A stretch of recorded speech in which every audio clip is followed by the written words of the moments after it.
எல்லோருக்கும் வணக்கம். இந்த வீடியோ பதிவில் என்ன பார்க்க இருக்கிறோம் என்றால், இவர் ஒரு ஆண் ஜாதகர். இவருக்கு குழந்தை ஒரு 3 குழந்தை பெண் குழந்தை பிறந்துள்ளது முதலில். அதன் பிறகு ஒரு ஆண் குழந்தை பிறந்தது. அவர் ஒரு 8 வயது 7 வயது இருக்கும் பொழுது ஒரு விபத்தில் இறந்து விட்டார். அதன் பிறகு ஒரு 2 ஆண்டு கழித்து அதன் பிறகு ஒரு ஆண் குழந்தை பிறந்தது. இவருக்கு தற்போது 5 குழந்தை அமைப்பில் இருக்கிறது. அதாவது முதலில் பெண் குழந்தை பிறந்து பிறகு அவருக்கு ஆண் குழந்தை பிறக்கிறது. அந்த 3 பெண் குழந்தையில் ஒரு பெண் குழந்தை ஒன்று விஷம் குடித்து இறந்து விட்டது 2022ஆம் ஆண்டு. அவருடைய ஜாதக அமைப்பில் அந்த குழந்தை பாக்கியம் குழந்தையை கொடுத்து ஏன் அவருக்கு இதுபோல் நடக்கிறது என்பதை பற்றி நாம் இந்த வீடியோ பதிவில் பார்ப்போம்.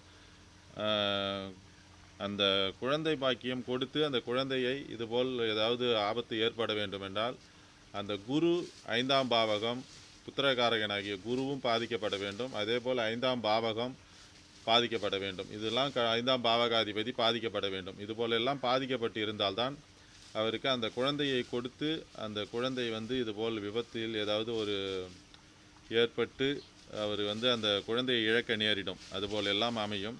இவருடைய ஜாதகத்தில் அந்த கிரக நிலை எதன் அமைப்பில் இருக்கிறது, எதனால் இவருக்கு இதுபோல் நடந்தது என்பதை பற்றி நாம் இந்த வீடியோ பதிவில் பார்ப்போம். இவர் 14/4/1970ஆம் ஆண்டு பிறந்துள்ளார். இவர் விடியற் காலமையில் 2/12க்கு பிறந்துள்ளார். இவர் ஒரு ஆண் ஜாதகர், கடலூரில் பிறந்துள்ளார். இவருடைய நட்சத்திரம் மக நட்சத்திரம் 2ஆம் பாதமாகும்.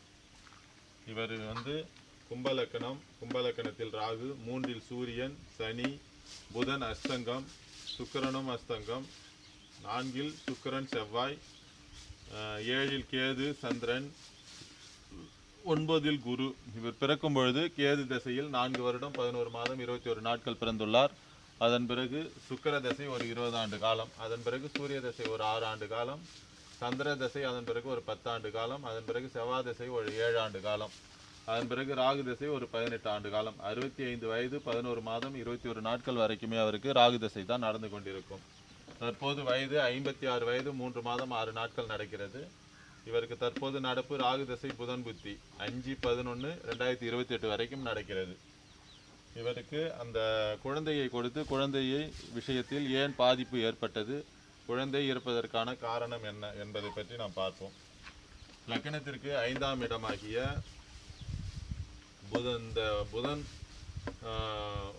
புதன் சூரியன் சனி இருவரால் கடுமையாக பாதிக்கப்பட்டு புதன் அஸ்தங்க அமைப்பில் இருக்கிறார். அது மிகவும் தவறான ஒரு விஷயமாகும். சூரியன் சனி கடுமையான எதிர்த்தன்மை கொண்ட கிரகங்களோடு புதன் அஸ்தங்க அமைப்பில் இருப்பது 5ஆம் பாவகாதிபதி கடுமையாக பாதிக்கப்பட்டிருக்கிறது. அதேபோல் 5ஆம் பாவகத்திற்கு சூரியன் சனி இருவரும் சேர்ந்து 5ஆம் பாவகத்தை சனியினுடைய 3ஆம் பார்வை விழுகிறது. அது 5ஆம் பாவகத்தை கடுமையாக பாதிக்கப்படுகிறது. இது 5ஆம் பாவகம் 5ஆம் பாவகாதிபதி கடுமையாக பாதிக்கப்பட்டிருக்கிறது. அதேபோல் இந்த குரு புத்திரகாரகனாகிய குருவை 9இல் அமர்ந்து அந்த சூரியன் சனி இருவரும் சேர்ந்து இந்த புதன் அஸ்தங்க அமைப்பில் இருந்து இந்த குருவை டிகிரி கணக்கில் தான் விலகி பார்க்கிறது. இருந்தாலும் குரு ஓரளவுக்கு பாதிக்கப்பட்டிருக்கிறார். இந்த சமசப்தமாக பார்த்து கொண்டிருந்தால் இந்த குழந்தை பாக்கிய அமைப்பே இருந்திருக்காது. டிகிரி கணக்கில் விலகிய அமைப்பில் இருந்து ஒரு 25 டிகிரி அளவில் விலகிய அமைப்பில் இருந்து இருப்பதால் தான் அந்த குழந்தையை கொடுத்து குழந்தை சார்ந்த விஷயங்களில் பிரச்சனை தருகிறது. இந்த குரு 5ஆம் பாவகத்தை பார்க்கிறது. அதே போல் 5ஆம் பாவகாதிபதியும் பார்க்கிறது. இதனால் தான் அவருக்கு அந்த குழந்தையை கொடுத்தது. குழந்தையை கொடுத்து இந்த சனி சூரியன் சனி கடுமையான பாவத்துவ அமைப்பில் இருப்பதால் தான் இவருக்கு அந்த குழந்தை பாக்கிய அமைப்பு பிரச்சனை ஏற்படுகிறது. இந்த சனி மற்றும் இல்லை என்றால் இவருக்கு அந்த குழந்தை சார்ந்த விஷயங்களில் எந்த விதமான பாதிப்புமே வராது. இந்த சனி ஒருவர் மட்டும் இருந்து 5ஆம் பாவகத்தையும் பலவீனப்படுத்துகிறார். அதேபோல் 5ஆம் பாவகாதிபதியையும் பலவீனப்படுத்துகிறார். இந்த சனி குருவையும் பலவீனப்படுத்துகிறார். இந்த சனி என்ற ஒரு கிரகம்தான் இந்த அனைத்து விஷயத்திற்கும் காரகமாக அமைந்து எல்லா கெடுபலனையும் தரக்கூடிய அமைப்பில் இருக்கிறது. இது மிகவும் தவறான ஒரு விஷயமாகும்.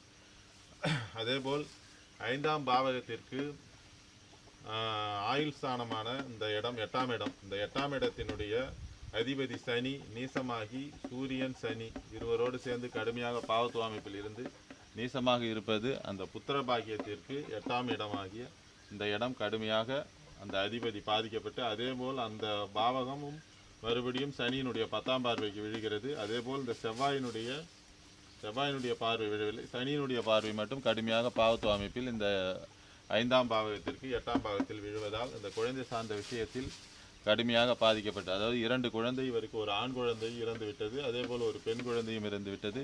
இன்னொரு பெண் குழந்தை திருமணமாகி அந்த திருமணமான அந்த பெண் குழந்தையினுடைய கணவரும் இறந்து விட்டார். இதுபோல் அந்த குழந்தை சார்ந்த விஷயங்களில் கடுமையாக மன உளைச்சலை இந்த ஜாதகர் அனுபவித்து கொண்டிருக்கிறார். இதற்கு காரணம் அந்த சனி என்ற கிரகம் நீச்சமாகி சூரியனையும் சனியையும் 5ஆம் பாவகம் புதன் குரு அனைவரையுமே அந்த சனி என்ற கிரகம் பாதிக்கப்பட்டு இருப்பதால் தான் இந்த குழந்தை சார்ந்த விஷயத்தில் இவர் கடுமையாக பாவத்துவ அமைப்பு மன கஷ்டத்தை ஏற்படுத்துகிறது.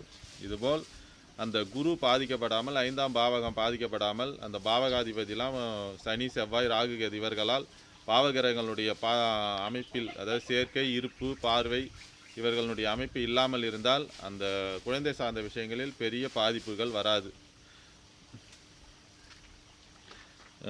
என்னுடைய தொடர்பு எண் 9994034255 என்ற எண்ணை தொடர்பு கொண்டு ஜோதிட சந்தேகங்கள் மற்றும் ஜோதிட விளக்கங்களை தெரிந்து கொள்ளலாம். மற்றொரு வீடியோ பதிவில் பார்ப்போம். எல்லோருக்கும் வணக்கம்.